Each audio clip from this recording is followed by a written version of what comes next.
El sol en Apatzingán no perdona. Cae a plomo sobre el asfalto derretido, sobre los techos de lámina y sobre los hombros de los hombres que, como Javier Morales, caminan bajo su yugo. A sus 48 años, Javier era una pieza más del paisaje de Tierra Caliente, una silueta tan familiar y constante como los cerros que vigilaban el valle. Su uniforme caqui de cartero, deslavado por miles de jornadas, era una segunda piel que lo absorbía en la paleta ocre de la ciudad. El aire, espeso y vibrante por el calor, olía a tierra seca, a gases de escape y al dulzor empalagoso de los mangos a punto de pudrirse. En este rincón de Michoacán, la vida transcurría con una lentitud engañosa, un ritmo perezoso que apenas lograba enmascarar la corriente subterránea de violencia que dictaba las verdaderas reglas del juego, un murmullo constante que todos preferían ignorar. Cada mañana, Javier comenzaba su ruta con la misma precisión metódica. Su carrito de correos, con sus ruedas quejumbrosas, era el metrónomo de sus días. Conocía cada bache en la banqueta, cada perro que le ladraba con una familiaridad casi amistosa y el gesto exacto de cada vecino al recibir su correspondencia. Era un hombre invisible, un fantasma de la rutina. La gente lo veía sin mirarlo, una presencia funcional que se daba por sentada. Esta invisibilidad, que alguna vez fue motivo de una melancolía sorda, se había convertido en su caparazón, un refugio en un mundo donde llamar la atención era el más peligroso de los lujos. Su rostro, surcado por arrugas prematuras, rara vez traicionaba la tormenta que se gestaba en su interior, un mar de angustia contenido detrás de una amabilidad discreta y un servicio puntual. Su existencia, sin embargo, no era vacía. Tenía un ancla, un centro gravitacional que le daba sentido a la monotonía aplastante de sus días. Su familia, su casa, una pequeña construcción de bloque de cemento, con un patio polvoriento donde Elena, su esposa, cultivaba flores desafiantes, era su santuario. Allí el cartero se despojaba de su uniforme y de su invisibilidad para convertirse simplemente en Javier, el esposo que encontraba paz en el sabor del guisado de Elena y en el sonido de su risa. Eran esas pequeñas cosas, esos rituales domésticos, los que construían su fortaleza contra la desesperación, el aroma del café por la mañana, la telenovela de la tarde, la mano de Elena buscando la suya en la oscuridad del cuarto, eran los ladrillos de una vida simple, una vida que ahora se sentía como un castillo de arena ante una marea imparable. Elena era el pilar silencioso de esa fortaleza, una mujer cuya fuerza no residía en estallidos de carácter, sino en una resistencia callada, casi geológica. Sostenía a Javier con una mirada, con un gesto, con la certeza de su presencia incondicional. Pero el miedo también había encontrado grietas en su armadura. Javier lo veía en las noches de insomnio, en la forma en que sus dedos apretaban la tela de las sábanas, en la oración susurrada que se perdía en la penumbra del dormitorio. Ambos compartían una carga que era demasiado pesada para las palabras, un dolor que se comunicaba en el lenguaje de los silencios compartidos. Habían aprendido a leer el mapa del sufrimiento en el rostro del otro, y cada día se hacía más difícil fingir que encontraban el camino a la esperanza, navegando a la deriva en un océano de incertidumbre. El epicentro de su universo compartido, la razón de su lucha y el origen de su más profundo terror era Sofía. Su única hija de 10 años poseía una luz que la enfermedad se empeñaba en atenuar, pero que aún brillaba con una terquedad asombrosa. Sofía era risas contenidas, dibujos de colores vibrantes y preguntas sobre las estrellas que Javier ya no sabía cómo responder. Pero su pequeño cuerpo era un campo de batalla, una rara enfermedad degenerativa, un nombre clínico tan largo y cruel como una sentencia, le robaba poco a poco la energía, la movilidad, el aire. Cada tos seca en la madrugada era una sirena de alarma en el corazón de Javier. Cada tropiezo en el pasillo, un temblor que sacudía los cimientos de su mundo. Él la miraba dormir, estudiando el frágil movimiento de su pecho, y sentía una rabia impotente, un grito ahogado contra un dios sordo. El diagnóstico había caído sobre ellos como una lápida. Los médicos en Morelia habían sido directos, con esa compasión estéril que no ofrece consuelo. Hemos hecho todo lo posible aquí en México, dijo el último especialista, sus palabras tan pulcras y afiladas como un bisturí.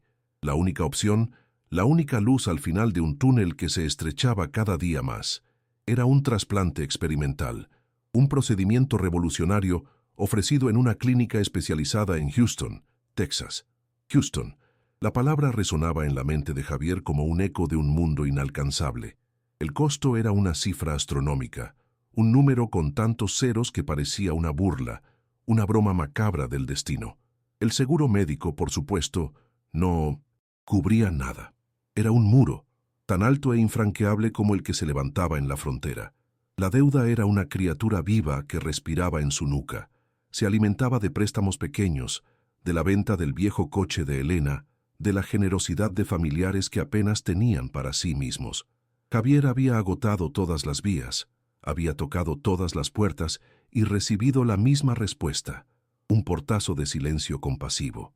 La presión financiera era una forma de asfixia lenta, un dogal que se apretaba con cada factura médica, con cada frasco de medicamento. El sueldo de cartero, que alguna vez había sido suficiente para una vida modesta, ahora se sentía como un puñado de arena arrojado contra un incendio. Se sentía atrapado, un hombre común enfrentado a un problema de dimensiones titánicas, corriendo en una cinta sin fin mientras el futuro de su hija se desvanecía en el horizonte.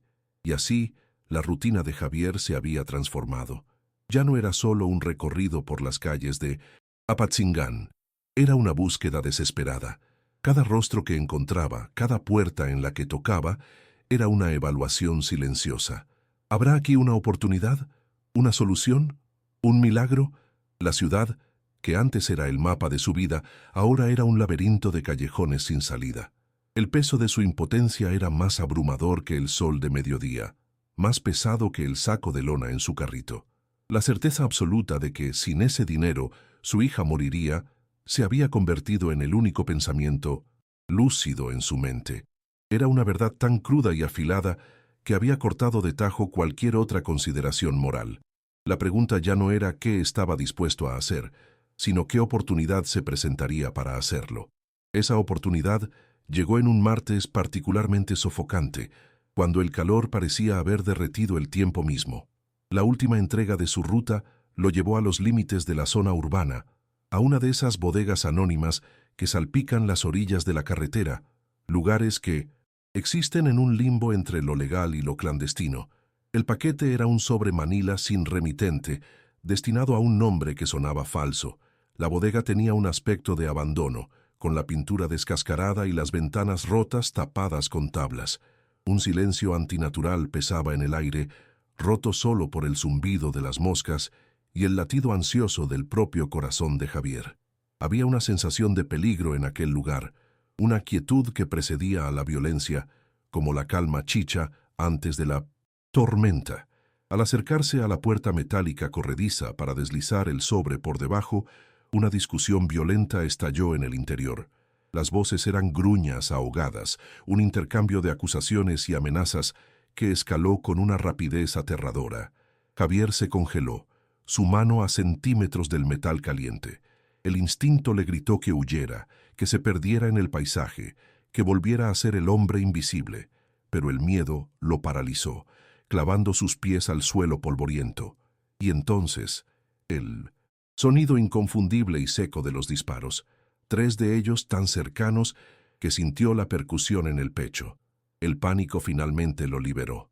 Se arrojó detrás de unos tambos oxidados, su respiración convertida en un jadeo superficial, mientras el eco de la muerte aún flotaba en el aire denso y pesado. El rechinido de llantas sobre la terracería fue la señal. Una camioneta negra, sin placas y con los vidrios polarizados como ojos de obsidiana, salió disparada de la parte trasera de la bodega. Levantó una nube de polvo rojizo, que tardó una eternidad en asentarse, un velo que por un instante ocultó su violenta huida.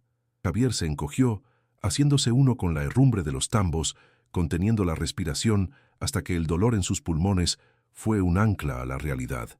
El rugido del motor se desvaneció en la distancia, dejando tras de sí un silencio que era casi peor que el estruendo.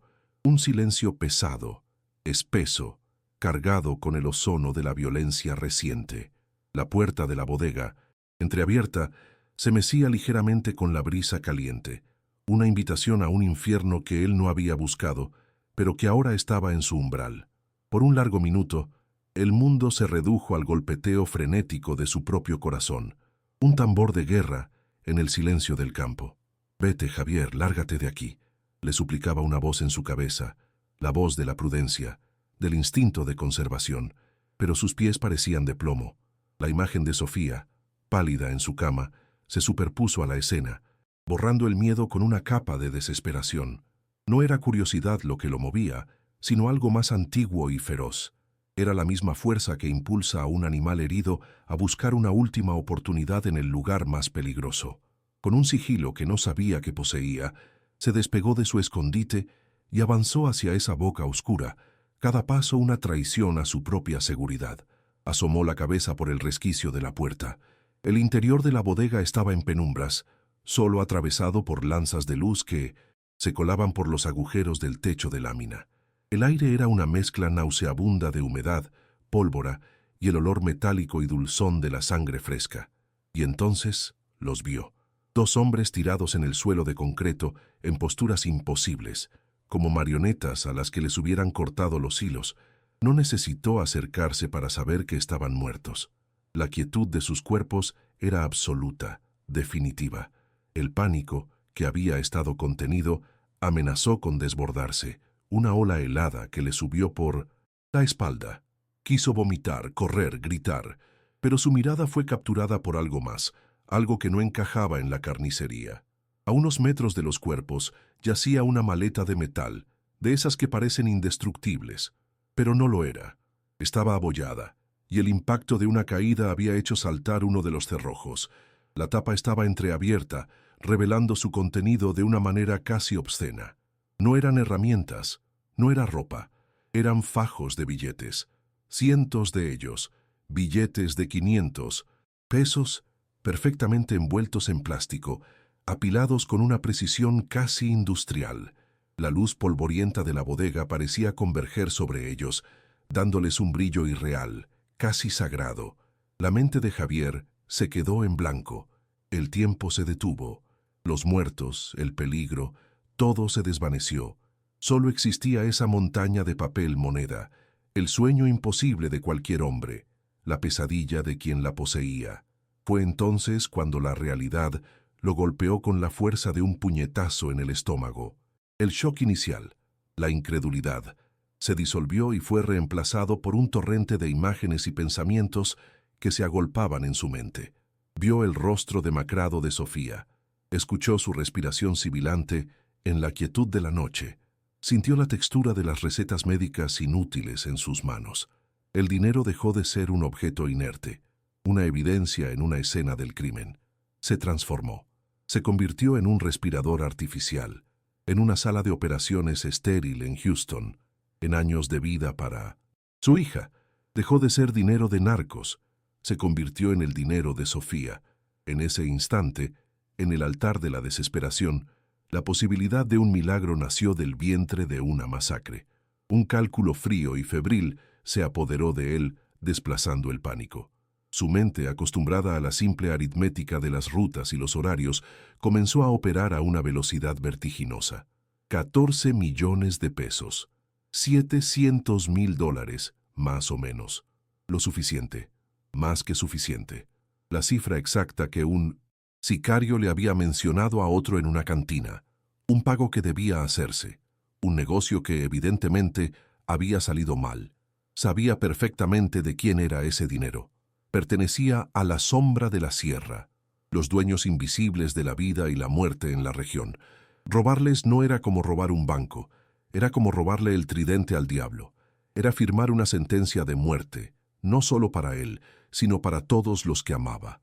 El dilema lo partió en dos. Una parte de él, el Javier Morales, que había vivido 48 años de honestidad provinciana, gritaba de horror. Las enseñanzas de su padre, un hombre recto que siempre le dijo que el dinero mal habido trae desgracia, resonaban en sus oídos. El miedo a las consecuencias, a la tortura, a la imagen de su familia destrozada por su culpa, era una garra helada que le estrujaba el corazón. Esto estaba mal, era una locura, un suicidio. Era cruzar una línea que un hombre como él jamás debería ni siquiera mirar. La decencia, el honor, todo su sistema de valores se rebelaba ante la idea, advirtiéndole del abismo que se abría a sus pies. ¿En qué clase de monstruo estaba a punto de convertirse? Pero otra voz, más profunda y poderosa, se alzó para acallar a la primera. Era la voz del padre, no la del ciudadano. ¿Qué moralidad había en dejar morir a tu hija por no querer tocar dinero manchado de sangre? ¿Qué honor hay en la rectitud que te lleva a cavar la tumba de tu propia niña? El mundo no era blanco y negro, no aquí en tierra, caliente. El dinero de los narcos ya estaba sucio, ya había costado vidas. Él no estaría añadiendo pecado a la ecuación, sino transmutándolo. Tomaría ese veneno, ese fruto del dolor y la muerte, y lo convertiría en una cura, en la vida de Sofía. Frente a esa verdad irrefutable, todas las demás consideraciones se volvían insignificantes, lujos de un hombre que no tiene a su hija en el corredor de la muerte. La decisión cayó sobre él no como una tormenta, sino como una calma gélida, una claridad absoluta y aterradora. Miró los cuerpos en el suelo, sin rostro, sin nombre, peones en un juego sangriento. Luego pensó en el rostro de Sofía, en cada detalle de sus facciones. No había comparación, no había elección. El universo, en su infinita y retorcida crueldad, le había puesto una balanza en las manos. De un lado, la vida de su hija, del otro, todo lo demás. Y la balanza se inclinó sin la menor vacilación. El miedo no desapareció, pero se transformó en combustible, en una energía oscura que le recorrió las venas y le dio una resolución de acero. Ya no era Javier el cartero, era un padre dispuesto a quemar el mundo entero para salvar a su hija. Sus movimientos se volvieron mecánicos, impulsados por esta nueva y terrible certeza. Con manos temblorosas pero firmes, cerró la maleta de metal, el clic del cerrojo sonando como el portazo de su vida anterior. El peso era considerable, el peso del dinero y de los pecados que conllevaba. Luchó por un instante, el esfuerzo físico, sacándolo del trance.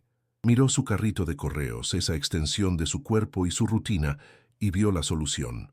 Vació un saco de lona que usaba para la paquetería voluminosa, y con un último esfuerzo que le sacó un gruñido, metió la maleta dentro. La cubrió con unos cuantos paquetes y sobres, camuflando el tesoro más peligroso del mundo bajo la banalidad de su oficio. Era un acto tan audaz y tan estúpido que podría funcionar. Con el corazón martilleándole en la garganta, Javier salió de la bodega y se regresó al sol abrasador. No miró atrás. Se enderezó el uniforme, se ajustó la gorra y tomó el manubrio de su carrito.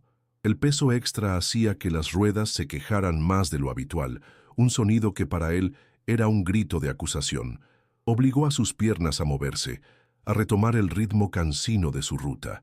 Pasó frente a una pequeña tienda donde la dueña lo saludó con la mano y él le devolvió el gesto con una inclinación de cabeza, esperando que la sonrisa no se viera como la mueca de un cadáver. Continuó entregando cartas, un autómata ejecutando su programa, mientras en su carrito llevaba 14 millones de razones para que lo mataran. La decisión estaba tomada. El juego había comenzado. El camino de regreso a casa fue el más largo de la vida de Javier. Cada metro de asfalto, cada calle familiar, se había transformado en un territorio enemigo. El sol de la tarde, que antes era simplemente una molestia, ahora se sentía como un reflector gigante que exponía su crimen al mundo entero. El peso del carrito parecía haberse multiplicado por 10. Sentía el esfuerzo en cada músculo de su espalda y brazos, un recordatorio físico y constante de la carga que ahora arrastraba. Los ruidos habituales de Apatzingán, el grito de un vendedor de paletas, la música de banda escapando de una cantina, el motor de una motocicleta, se convirtieron en presagios de su captura. Cada sombra parecía albergar una amenaza. Cada par de ojos que se cruzaba con los suyos era un juez que conocía su secreto. Luchaba por mantener un ritmo normal, por no delatarse con una prisa que delataría su pánico. El simple acto de respirar se había convertido en una tarea consciente, Mantenía la vista fija al frente, evitando el contacto visual, transformándose de nuevo en el cartero invisible. Pero ahora su invisibilidad no era un refugio, sino una máscara frágil que sentía que podía romperse en cualquier momento. Una patrulla de la policía municipal dobló la esquina y el corazón de Javier se detuvo por un segundo, su sangre convirtiéndose en hielo líquido. Pasaron a su lado con indiferencia, los oficiales absortos en su propia conversación, pero para Javier fue una tortura que duró una eternidad. Se obligó a seguir caminando, a no mirar atrás, a proyectar una calma que era la antítesis de la tormenta que rugía en su interior. Sentía el sudor frío recorrerle la espalda, un sudor que no era producto del calor, sino del más puro y primal de los miedos. Llegar a la puerta de su casa fue como alcanzar la orilla después de un naufragio. Pero el alivio fue efímero, reemplazado por un nuevo tipo de ansiedad. ¿Cómo mirar a Elena a los ojos? ¿Cómo fingir que era el mismo hombre que había salido de esa misma puerta por la mañana? Ella lo recibió con una sonrisa y un vaso de agua de Jamaica, y la simple normalidad del gesto fue como una puñalada. ¿Mucho calor, viejo?, le preguntó, y Javier solo pudo asentir, su garganta cerrada por la mentira que se negaba a salir. Llevó el carrito al patio, trasero con el pretexto de limpiarlo, sus movimientos rígidos y torpes. Sabía que ella lo estaba observando, notando que algo andaba mal, pero aún no hacía las preguntas que él tanto temía. Esperó hasta que Elena se ocupó en la cocina para ejecutar su siguiente movimiento. Sacó la maleta del saco de lona, el metal frío al tacto a pesar del calor. El objeto parecía vibrar con una energía maligna. Después de una búsqueda frenética, encontró el lugar perfecto, un pequeño espacio hueco bajo una losa, suelta del piso del cobertizo donde guardaba las herramientas. Con manos temblorosas, levantó la losa, depositó la maleta en ese sepulcro improvisado y la volvió a colocar en su sitio. Cubrió la losa con un par de costales viejos, intentando que todo pareciera normal. El acto de esconder el dinero se sintió sórdido, como si estuviera enterrando un cadáver en su propio patio. Acababa de introducir el veneno en el corazón de su santuario. La noche fue un infierno de vigilia. Acostado junto a Elena, fingía dormir, escuchando el ritmo tranquilo de su respiración y sintiéndose como un impostor. Cada crujido de la casa, cada ladrido lejano, era el sonido de los sicarios que venían por él.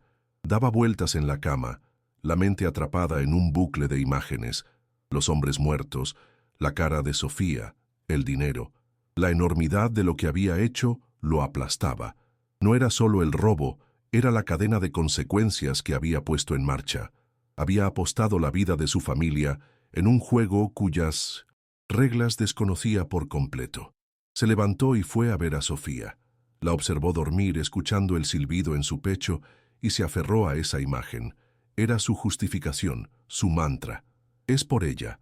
Se repitió una y otra vez, no para convencerse, sino para sobrevivir a la noche. Mientras Javier luchaba con sus demonios en la oscuridad de su humilde casa, una figura se movía con calma letal en la bodega del crimen. Se le conocía solo como el Silencioso, y su apodo era una descripción precisa. No era un hombre imponente, era de estatura media, complexión delgada, y vestía con una pulcritud que contrastaba grotescamente con su entorno. No había gritos, no había amenazas.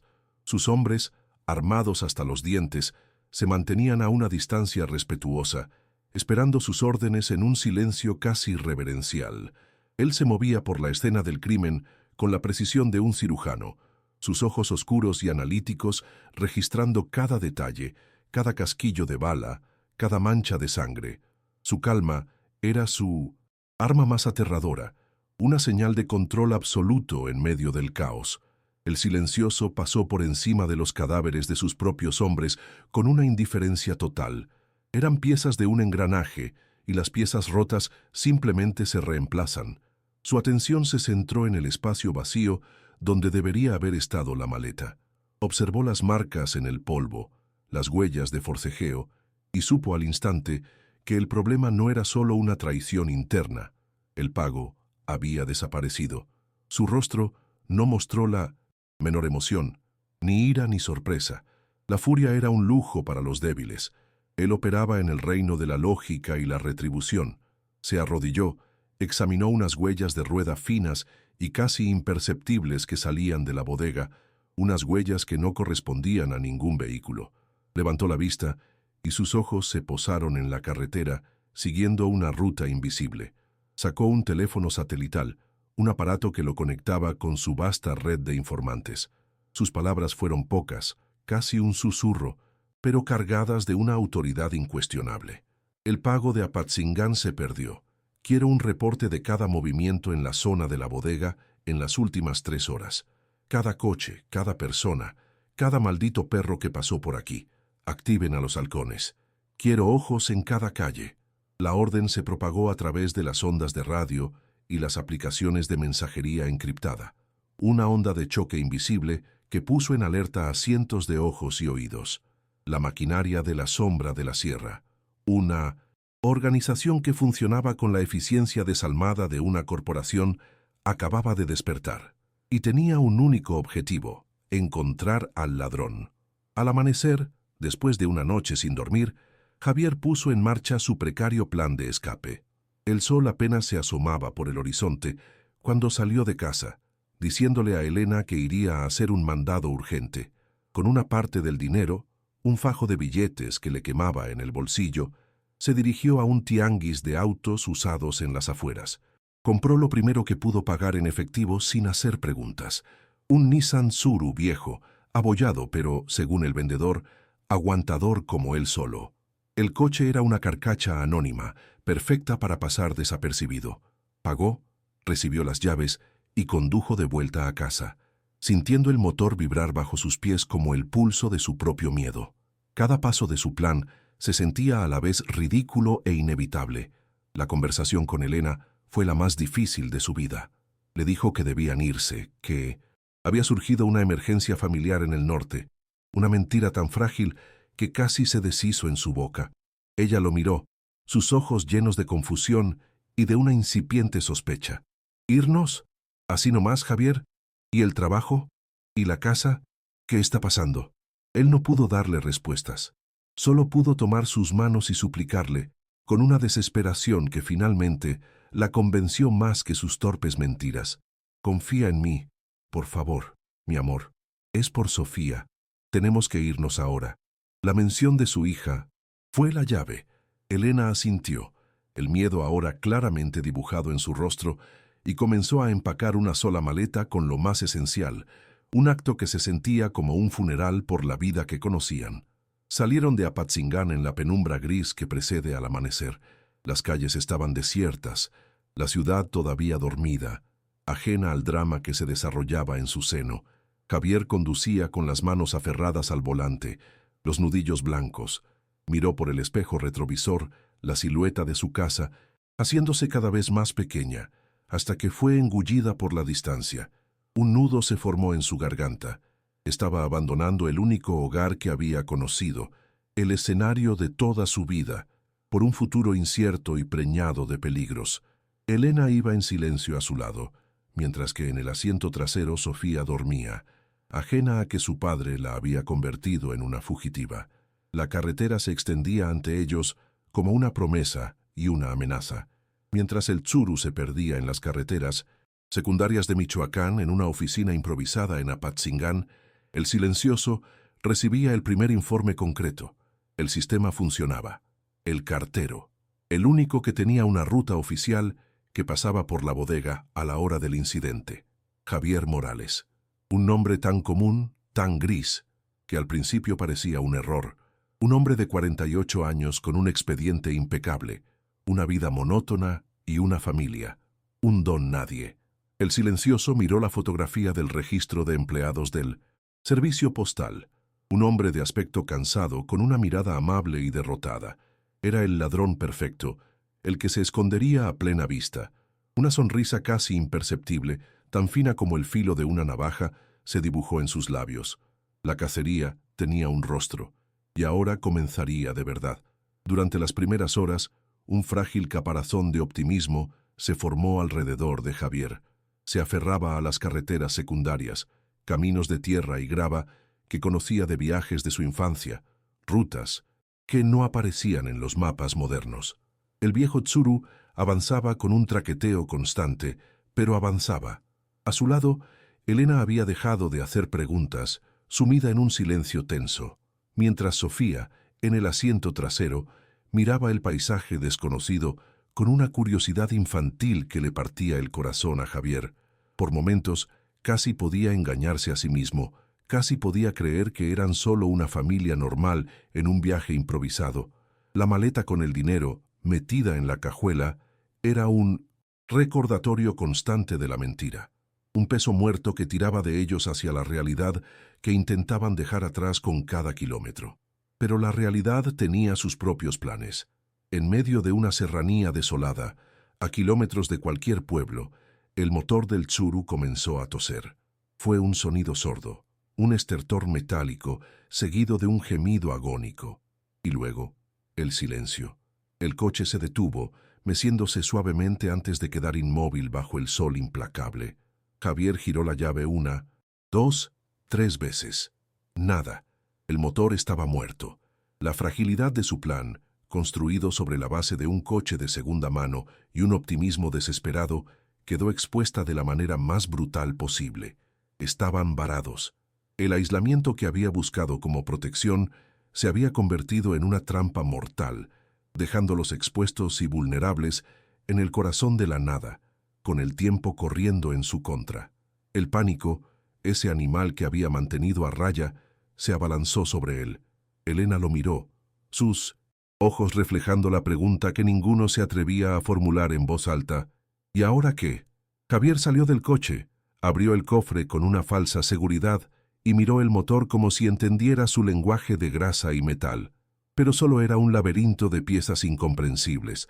El calor era sofocante, el aire vibraba y el silencio de la sierra era absoluto, un lienzo en blanco sobre el cual su imaginación pintaba los peores escenarios posibles. Sofía comenzó a quejarse del calor, su voz frágil, rompiendo la tensión. Sabía que no podían quedarse allí. Eran un blanco fácil. Tenían que moverse, a pie, bajo el mismo sol que parecía querer consumirlos. Abandonaron el coche como si fuera el cadáver de su esperanza fallida. Javier sacó el dinero de la cajuela y lo metió en una mochila que cargó sobre su espalda, el peso de su crimen ahora inseparable de su cuerpo. Comenzaron a caminar por el camino de tierra, una procesión patética en la inmensidad del paisaje. Cada paso levantaba una pequeña nube de polvo. El sol castigaba sin piedad y el agua que llevaban se estaba acabando. Sofía, debilitada por su enfermedad, pronto comenzó a flaquear. Javier la cargó, su propio agotamiento eclipsado por la necesidad de protegerla. El mundo se había reducido a eso, poner un pie delante del otro, luchar por cada metro, mientras el miedo a ser encontrados crecía con cada sombra que se alargaba en el camino. Después de lo que parecieron horas de una caminata infernal, vieron un espejismo que resultó ser real, una gasolinera, un pequeño puesto de gasolina y una tienda de abarrotes, polvorienta y solitaria, en un cruce de caminos. Era un oasis, la promesa de agua, de ayuda, quizás de un teléfono. Dejando a Elena y Sofía a la sombra de un árbol, Javier se acercó al local. Detrás del mostrador había un muchacho, no tendría más de 17 años, con una mirada vacía y unos audífonos puestos. Javier, con la garganta seca, pidió agua y preguntó por el pueblo más cercano. Su rostro, cubierto de sudor y polvo, era una máscara de desesperación. Intentó parecer un simple viajero con mala suerte, un padre de familia en apuros. El muchacho lo observó. No había sorpresa en su mirada, ni compasión. Sus ojos, fríos y calculadores, se detuvieron en el rostro de Javier un segundo más de lo normal. Luego su mirada se desvió sutilmente hacia un lado, hacia la parte trasera de la tienda. Fue un gesto casi imperceptible, pero para Javier fue como el sonido de una serpiente de cascabel en la hierba. El muchacho sacó su teléfono, tecleó algo rápidamente bajo el mostrador y luego levantó la vista, su expresión ahora una máscara de indiferencia. El pueblo está a unos 20 kilómetros. Mala suerte con el carro, jefe. Pero Javier ya no lo escuchaba. Sabía con la certeza helada que precede al desastre que ese muchacho era un halcón.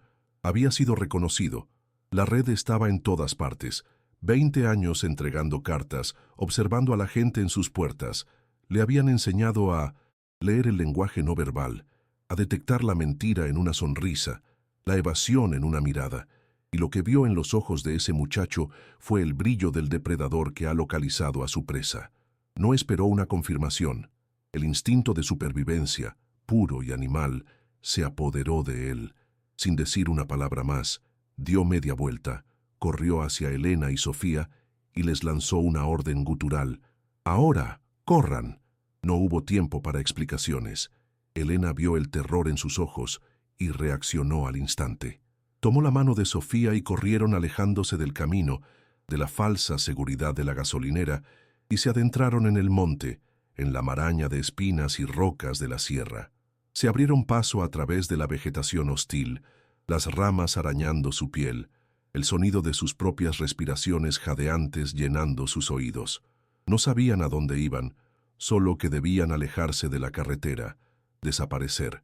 El terreno era escarpado, una tortura para sus cuerpos agotados. Fue entonces, en el punto más bajo de su desesperación, cuando Javier recordó una conversación lejana, una historia que Elena le había contado sobre un primo segundo, Mateo, un hombre de la montaña que vivía en una comunidad purépecha, en algún lugar perdido en el corazón de esa misma sierra. Era una posibilidad remota, una aguja en un pajar, pero era la única que les quedaba. Aferrándose a esa brizna de esperanza, ajustó el rumbo, guiándose por el sol y un recuerdo borroso. Tras horas de búsqueda, siguiendo senderos apenas visibles para un ojo inexperto, encontraron la comunidad. No era un pueblo, sino un puñado de casas de adobe y madera aferradas a la ladera de la montaña, perfectamente camufladas con el entorno, pero la recepción fue gélida. Los rostros que los observaban desde las puertas eran duros, desconfiados, eran extraños, y en esos territorios los extraños casi siempre significaban problemas, ya fuera del gobierno o de los cárteles. Las puertas se cerraron a su paso. El silencio de la comunidad era un muro invisible pero impenetrable. La esperanza de Javier comenzó a desmoronarse. Habían escapado de los lobos solo para morir de sed en la puerta de un refugio que se negaba a abrirse. Fue Elena quien encontró a Mateo. Era un hombre de piel curtida por el sol y el viento, con ojos que parecían contener la sabiduría y la desconfianza de generaciones. Escuchó la súplica de Elena, su historia de una emergencia familiar y un coche descompuesto, con una expresión impasible. Javier sabía que no le creía del todo. Mateo había visto demasiado para aceptar las historias de los fuereños al pie de la letra. El silencio que siguió a la petición de Elena se alargó, cada segundo cargado de una tensión insoportable. El futuro de la familia Morales pendía de la decisión de este hombre, un extraño unido a ellos por un lazo de sangre tan delgado que apenas existía, pero que ahora era su única línea de vida.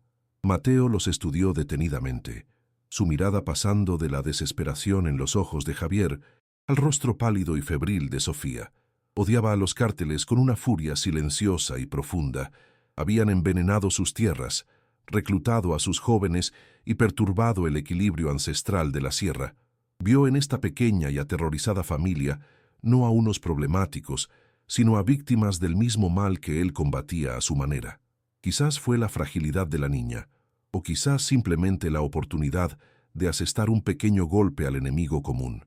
Finalmente, después de una eternidad, asintió lentamente. «Se pueden quedar», dijo, su voz grave como las rocas que lo rodeaban. «Pero al amanecer los guiaré más adentro. Aquí no es seguro para nadie». La historia de Javier y su familia apenas comienza su descenso al infierno, y cada decisión los hunde más en el territorio de la sombra. Si tu corazón se acelera como el nuestro, no olvides suscribirte al canal para que no te pierdas ni un segundo de esta cacería implacable. Y déjanos un comentario. Cuéntanos desde qué ciudad nos estás acompañando en esta fuga desesperada. Tu apoyo es el combustible que nos permite seguir contando estas crónicas desde el corazón del peligro. Ahora, volvamos al silencio de la sierra, donde un respiro de alivio es solo el preludio de una amenaza aún mayor. Esa noche, en la seguridad precaria de la humilde choza de Mateo, Javier comprendió la verdadera dimensión del monstruo que había provocado. Al calor de una fogata, Mateo les habló, no para asustarlos, sino para prepararlos. Les contó historias de la sombra de su líder, el silencioso. Habló de su crueldad metódica, de las ejecuciones ejemplares, de cómo convertían a sus enemigos en leyendas de terror para mantener el control. No se trataba de simples matones.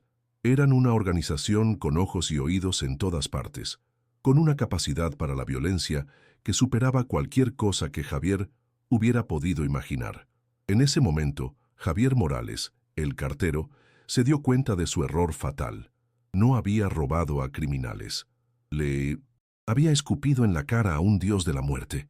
La noticia de la desaparición del cartero en la sierra llegó a oídos de El Silencioso no como un rugido, sino como un susurro frustrante a través del teléfono satelital.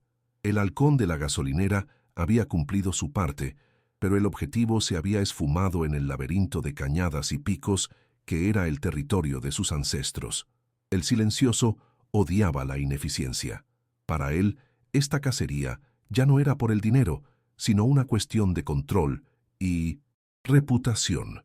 Un simple cartero no podía burlar a su organización.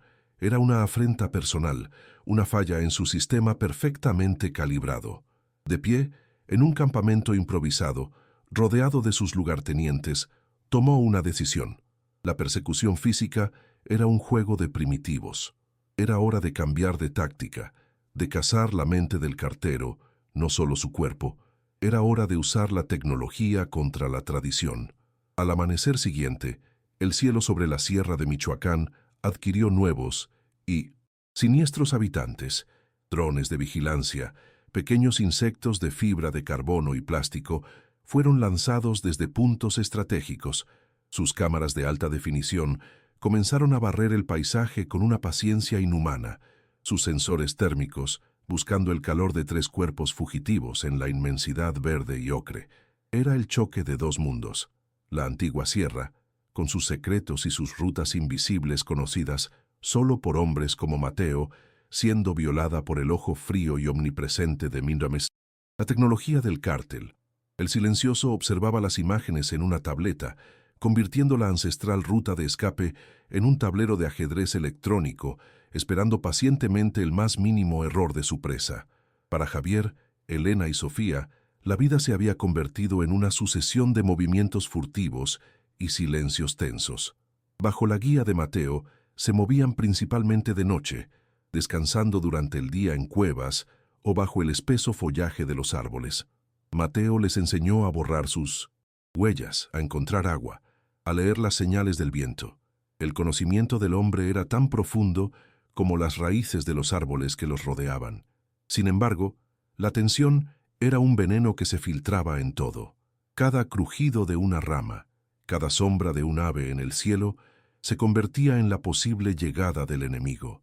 Javier se sentía como un animal acosado, sus sentidos permanentemente en alerta, el peso de la mochila con el dinero un recordatorio constante del pacto faustiano que había sellado. La dura vida en la montaña comenzó a cobrar su precio, especialmente en Sofía. Las noches frías y la nutrición precaria agravaron su condición. Su tos se volvió más persistente, su cuerpo más frágil. Javier la observaba luchar por cada bocanada de aire en la delgada atmósfera de la montaña y sentía una ironía cruel y desgarradora.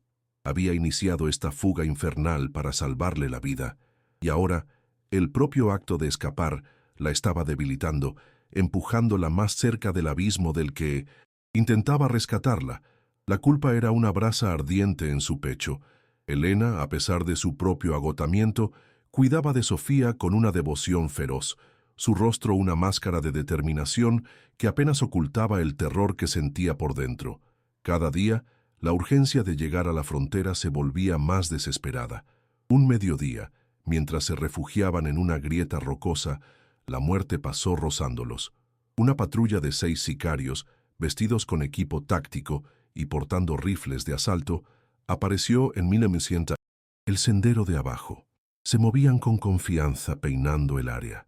Javier, Elena y Mateo se quedaron inmóviles, conteniendo la respiración, fundiéndose con las sombras de la roca. Uno de los hombres se detuvo a orinar a escasos metros de su escondite, su conversación vulgar y sus risas crueles llegando hasta ellos con una claridad aterradora. Sofía comenzó a tener un ataque de tos y Javier instintivamente le tapó la boca con la mano, rezando a un Dios en el que ya no creía. Los segundos se estiraron como horas hasta que finalmente el grupo siguió su camino, desapareciendo entre los árboles, dejando tras de sí solo el eco de su brutalidad. El informe de la patrulla llegó a El Silencioso. Encontraron huellas frescas que se adentraban en una zona de difícil acceso, pero luego las perdieron. La frustración del líder alcanzó su punto de ebullición. Este juego del gato y el ratón en la sierra era un desperdicio de tiempo y recursos. El cartero estaba demostrando ser más escurridizo de lo que había previsto, probablemente gracias a la ayuda de algún guía local. Fue entonces cuando el Silencioso decidió que ya no perseguiría al ratón. En lugar de eso, quemaría el nido para obligarlo a salir.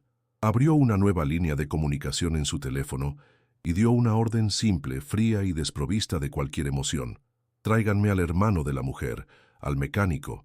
Lo quiero aquí antes del anochecer, y lo quiero intacto, por ahora. Ricardo, el hermano de Elena, era un hombre sencillo, cuya vida giraba en torno a la grasa de los motores y las risas de sus hijos. Era un pilar en su comunidad, conocido por su honestidad y su disposición a ayudar. Aquella tarde estaba trabajando en la transmisión de un viejo Ford en su taller mecánico en Apatzingán, el sonido de la radio mezclándose con el traqueteo de sus herramientas. No se dio cuenta de la camioneta sin placas que se detuvo silenciosamente en la entrada. 3 hombres descendieron. No hubo gritos ni disparos. Se movieron con una eficiencia que paralizó a los pocos testigos.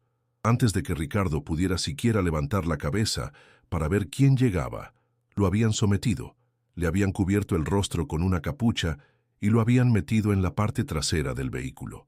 Todo duró menos de 30 segundos. En la sierra, la noticia llegó a través de la red de susurros de Mateo. Un contacto en el valle le avisó que algo había pasado en Apatzingán, que la sombra había levantado al cuñado del cartero. Mateo encontró a Javier y le dio la noticia con una gravedad sombría. El mundo de Javier se inclinó sobre su eje. Pero lo peor estaba por llegar. Horas más tarde, el viejo teléfono de Mateo recibió un archivo de video. Se reunieron en un claro, la pantalla del teléfono la única luz en la oscuridad creciente. Javier le dio al play, y lo que vio lo rompió en 1000 pedazos. La imagen era de Ricardo, arrodillado, con el rostro hinchado y ensangrentado, pero con los ojos llenos de un desafío aterrorizado. La cámara se movió revelando el rostro sereno y pulcro de El Silencioso, quien se agachó para quedar a la altura de su prisionero. No miró a Ricardo, miró directamente a la cámara, como si pudiera ver a Javier a través de ella. Su voz, tranquila y sin inflexiones, era peor que cualquier grito. «Cartero», comenzó, «veo que te gusta jugar en el monte. Es un juego agotador, así que te ofrezco un trato». Acarició la cabeza de Ricardo con una falsa ternura que era obscena. «Tienes mi dinero, y yo tengo a tu familia. Una pieza de ella para empezar. Te doy 48 horas. 48 horas para que me devuelvas cada centavo. De lo contrario, empezaré a enviarte a tu cuñado en pedacitos. La elección es tuya». El video terminó, sumiendo el claro en un silencio sepulcral, roto solo por el grito ahogado que finalmente escapó de la garganta de Elena al desplomarse en los brazos de Mateo. Para Javier, fue como si el suelo se abriera bajo sus pies. El peso de su decisión, de su robo, de su fuga, lo aplastó con una fuerza inimaginable. Su acción nacida del amor por su hija había traído esta pesadilla sobre la cabeza de un hombre inocente. La culpa lo consumió, una plaga que devoraba cada gramo de esperanza que le quedaba. Se vio a sí mismo no como un padre desesperado, sino como el arquitecto de la ruina de su propia familia. Ya no había escapatoria posible, ni hacia adelante ni hacia atrás. Estaba atrapado en la telaraña que él mismo había ayudado a tejer, pero a medida que la noche avanzaba, algo cambió dentro de Javier. El dolor y la culpa, al ser tan inmensos, se calcinaron y se transformaron en algo nuevo, algo duro y afilado como el vidrio roto. La desesperación se convirtió en una rabia helada. El silencioso había cometido un error. Al atacar a su familia, había destruido al hombre asustado que huía y había forjado a un enemigo. Javier Morales, el cartero, murió en esa montaña. En su lugar nació un hombre que ya no tenía nada que perder. La fuga había terminado. La supervivencia ya no era suficiente. Ahora se trataba de una guerra. Miró hacia la oscuridad en dirección a Apatzingán y por primera vez desde que todo comenzó, sus ojos no reflejaban miedo, sino la luz fría y mortal de la venganza. El punto de no retorno había sido cruzado. La transformación de Javier no fue explosiva, sino gélida. El hombre que se levantó del suelo polvoriento de la sierra no era el mismo que se había derrumbado minutos antes. La desesperación había actuado como una forja, quemando todas sus dudas y temores hasta dejar solo el núcleo duro de su propósito. Sus ojos, que siempre habían reflejado una amable resignación, ahora tenían la fijeza de un depredador. Se movía con una economía de gestos, con una calma que era infinitamente más alarmante que cualquier arrebato de furia. Elena lo observó, y por primera vez sintió miedo no de sus perseguidores, sino del extraño en que se había convertido su esposo. El cartero que temía a las sombras había desaparecido, y en su lugar había un hombre que planeaba adentrarse en el corazón de la oscuridad para hacerla sangrar. Su mente, antes un torbellino de pánico, ahora era un mecanismo de relojería, frío y preciso. Descartó las opciones obvias con una lógica implacable. Devolver el dinero era imposible. La sombra no lo perdonaría. La humillación exigía su muerte como ejemplo. Rendirse era condenar no solo a Ricardo, sino a todos ellos a un final atroz. Huir ya no era una opción. Lo encontrarían donde fuera. La única salida era a través del fuego. Tenía que dejar de ser la presa y convertirse en el cazador.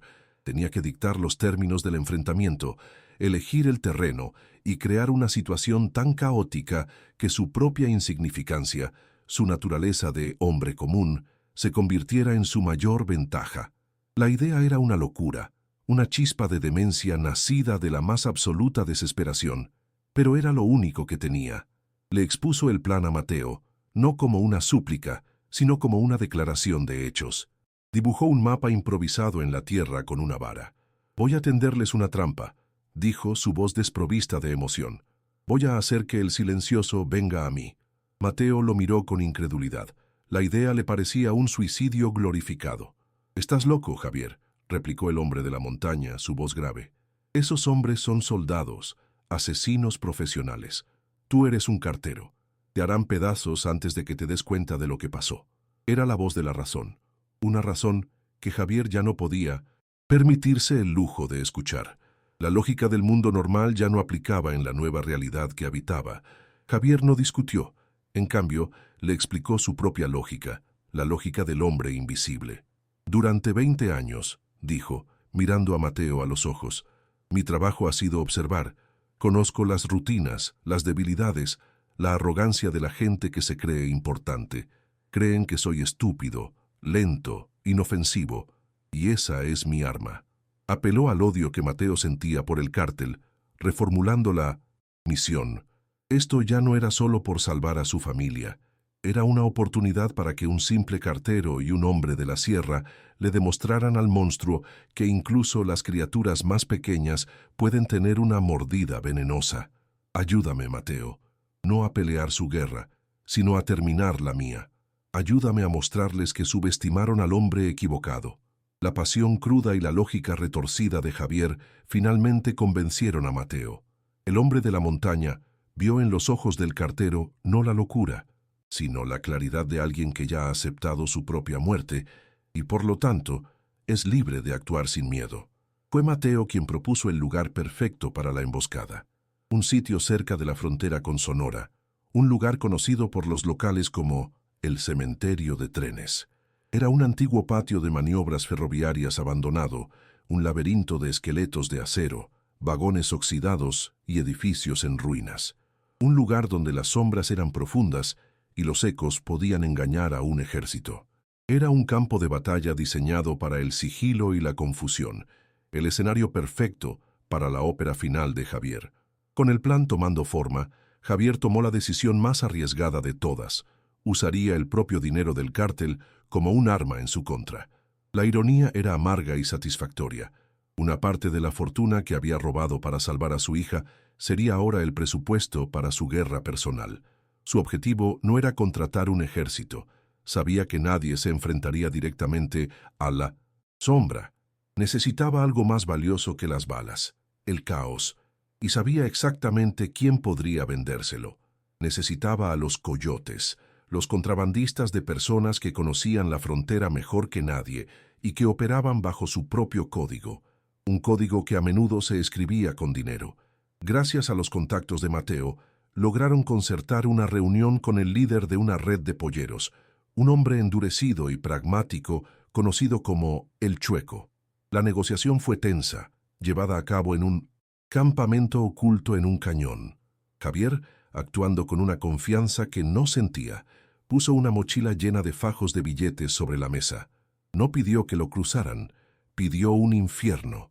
Quería que el Chueco organizara el intento de cruce fronterizo más grande y ruidoso que pudiera imaginar, involucrando a docenas de migrantes, justo en el sector que patrullaban los hombres de la sombra, y exactamente a la misma hora en que él se encontraría con el silencioso. Estaba comprando una distracción masiva, una que desviaría hombres, atención y recursos. El Chueco, al ver la cantidad de dinero, sonrió y aceptó el trato. Mientras los coyotes se preparaban para su parte del plan, Javier y Mateo viajaban hacia el norte, hacia el cementerio de trenes. No llevaban armas de fuego sofisticadas, solo un viejo rifle de caza de Mateo y sus cuchillos. Su verdadero arsenal era el propio terreno. Durante 2 días, se dedicaron a preparar el campo de batalla. No colocaron explosivos, sino trampas psicológicas. Aflojaron las placas de metal en los techos de los vagones para que se derrumbaran con el peso, crearon senderos que llevaban a callejones sin salida, colgaron cadenas y láminas de metal en lugares estratégicos para que el viento creara ruidos fantasmales. Su objetivo era desorientar, separar y sembrar la paranoia en las filas de los sicarios, convirtiendo su superioridad numérica en una desventaja. Finalmente, cuando todo estuvo listo, Javier tomó el viejo teléfono de Mateo. La finvía. Quedaban menos de 12 horas del ultimátum. Con los dedos firmes, envió un único mensaje de texto a un número que le había proporcionado el contacto de Mateo, un número que sabía que llegaría directamente a El Silencioso. El mensaje era corto y directo. El dinero estará en el vagón central del cementerio de trenes al amanecer. Ven solo por él. Sabía que El Silencioso no vendría solo. Sabía que interpretarían el mensaje como la trampa desesperada de un hombre acorralado. Y contaba con ello. Contaba con su arrogancia, con su necesidad de supervisar personalmente la humillación final del cartero. El tablero estaba dispuesto. Las piezas se movían hacia su inevitable colisión. El amanecer en el cementerio de trenes era un espectáculo desolador. La primera luz del día pintaba el cielo de tonos grises y anaranjados, reflejándose en los esqueletos de acero de los vagones como si fueran las costillas de leviatanes varados en un desierto de óxido. Un viento frío soplaba a través del patio, produciendo un coro de silbidos y quejidos metálicos, la música fúnebre del lugar. Javier y Mateo estaban apostados en lo alto de un viejo tanque de agua, 2 siluetas apenas distinguibles en la penumbra. Desde allí, observaban el tablero de ajedrez que habían preparado. El aire estaba cargado de una electricidad palpable, la quietud que precede a la violencia. Javier sentía el latido de su corazón en la garganta, un tambor sordo que marcaba el compás de la espera. El silencio fue roto por el sonido distante pero inconfundible de motores acercándose. Pronto, un convoy de 4 camionetas negras apareció en el horizonte, levantando una estela de polvo que parecía un mal presagio. Se detuvieron en la entrada del patio ferroviario con una arrogancia calculada.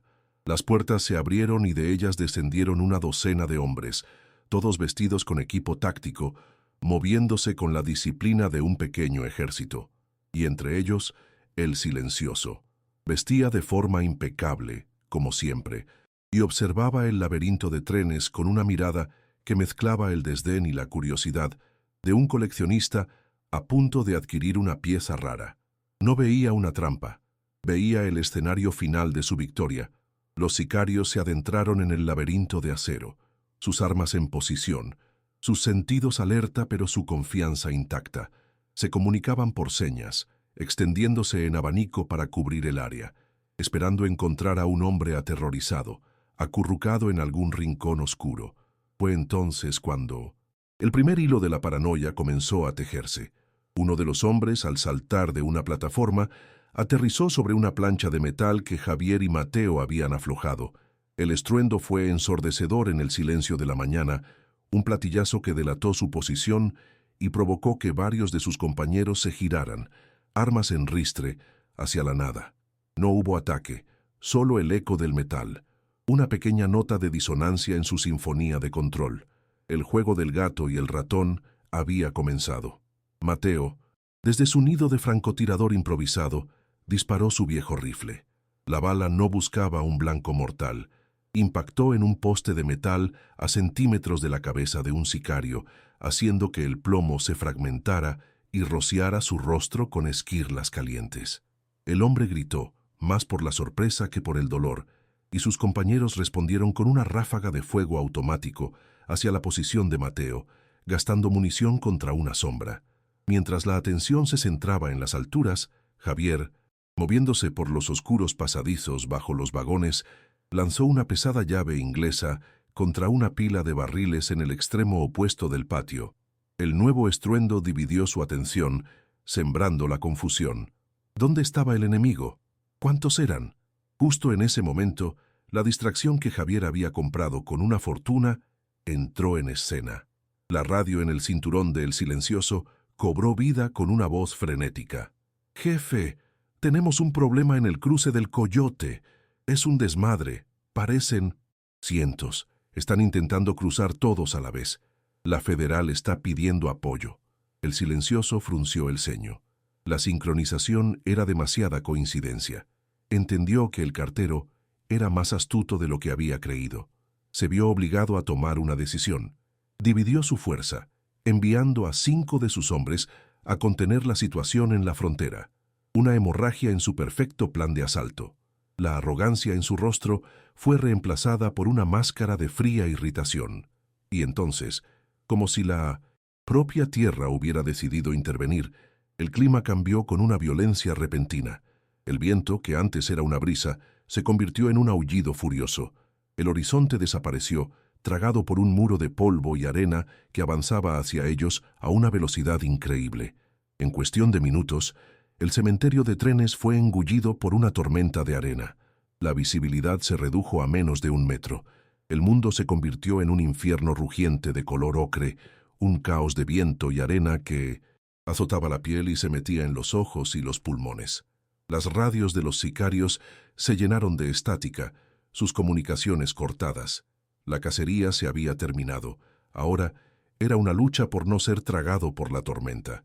Este caos era el aliado que Javier había estado esperando. La tormenta era el gran ecualizador. Anulaba la superioridad numérica, el armamento, la tecnología. Cada hombre era ahora una isla de ceguera y desorientación. Mientras los sicarios luchaban contra los elementos, Javier se movía con una confianza nacida del conocimiento. Había memorizado cada vagón, cada obstáculo, cada pasadizo. La tormenta era su capa de invisibilidad. Ya no necesitaba esconderse. Se deslizó entre los vagones, con el viento ahogando el sonido de sus pasos, sus ojos adaptados a la penumbra, buscando a un solo hombre. Ya no le importaban los soldados, solo quería a su rey. Lo encontró refugiado dentro de un largo y vacío vagón de carga, un túnel de acero que ofrecía un respiro momentáneo del azote de la tormenta. El silencioso estaba solo, intentando restablecer la comunicación por su radio, su pulcritud arruinada por una capa de polvo. Javier apareció en la entrada del vagón, una silueta oscura contra la furia arremolinada del exterior. Por un instante se miraron. No hubo palabras. La confrontación fue instantánea y brutal. El silencioso era más fuerte, más rápido, un asesino entrenado. Sus golpes eran precisos y viciosos. Javier se defendía con la torpeza de un peleador callejero absorbiendo el castigo, usando su desesperación como escudo. La pelea fue un torbellino de puñetazos, agarres y caídas sobre el suelo metálico del vagón. El silencioso derribó a Javier. Lo tenía inmovilizado, una rodilla en su pecho, sus manos buscando el cuello del cartero. La victoria estaba a su alcance, y una sonrisa de triunfo se dibujó en su rostro polvoriento. Pero subestimó la voluntad de un hombre que ya lo había perdido todo. Mientras el silencioso se regodeaba en su dominio, la mano derecha de Javier tanteó a ciegas el suelo del vagón, sus dedos cerrándose alrededor de un objeto frío y puntiagudo, una barra de refuerzo rota, afilada como una lanza por el óxido. Con un último grito de rabia y dolor, Javier hundió la estaca de metal en el muslo del silencioso.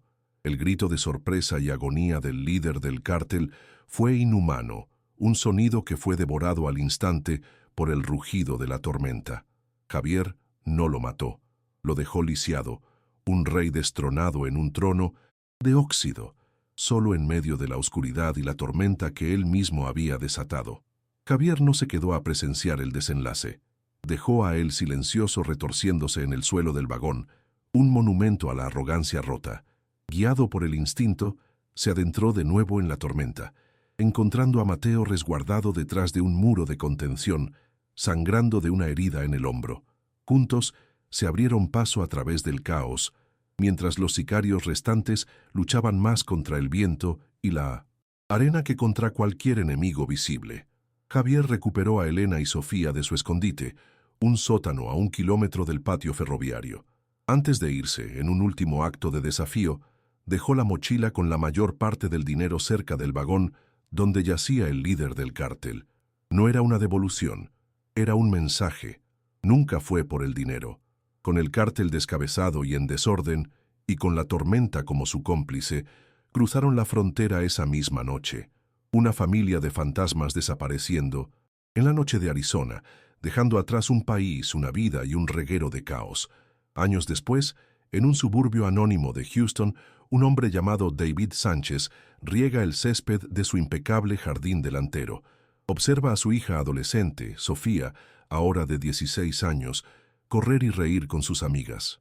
Está sana, vibrante. El trasplante fue un éxito rotundo, un milagro comprado con sangre y miedo. Él y su esposa, ahora Helen, han construido una nueva vida, una existencia de clase media tranquila y sin sobresaltos. El poco dinero que Javier se guardó fue suficiente para empezar de cero, para asegurar que a su familia nunca le faltara nada. Pero la paz es una ilusión. Javier, o David, vive como un hombre con un fantasma permanentemente sentado en su hombro. Cada sirena lejana, cada rostro desconocido que se le queda mirando demasiado tiempo, le hiela la sangre. Alcanzaron la tierra prometida, pero el precio fue el exilio eterno, la pérdida de su nombre, su historia y la certeza de que nunca más podrían volver a casa. Mientras tanto, en Michoacán, la historia del cartero se convirtió en un mito susurrado, un corrido prohibido que se canta en voz baja en las cantinas. Tras el desastre en el cementerio de trenes, la sombra de la sierra se fracturó, consumida por una guerra interna por el poder que dejó un vacío sangriento en la región. La versión oficial habló de una traición, de un ajuste de cuentas, pero la gente del pueblo cuenta otra historia, la leyenda del cartero fantasma, el POM, hombre gris e invisible que le robó al diablo, lo retó a un duelo en medio de una tormenta de arena y simplemente se desvaneció. Nadie sabe si vivió o murió, si se esconde en la sierra como Mateo, quien nunca más fue visto, o si disfruta de su fortuna en otro país. Su historia se convirtió en una moraleja y una advertencia, que no hay nada más peligroso que un hombre común empujado al límite, un hombre que, por amor, fue capaz de mirar al diablo a los ojos y hacerlo parpadear primero.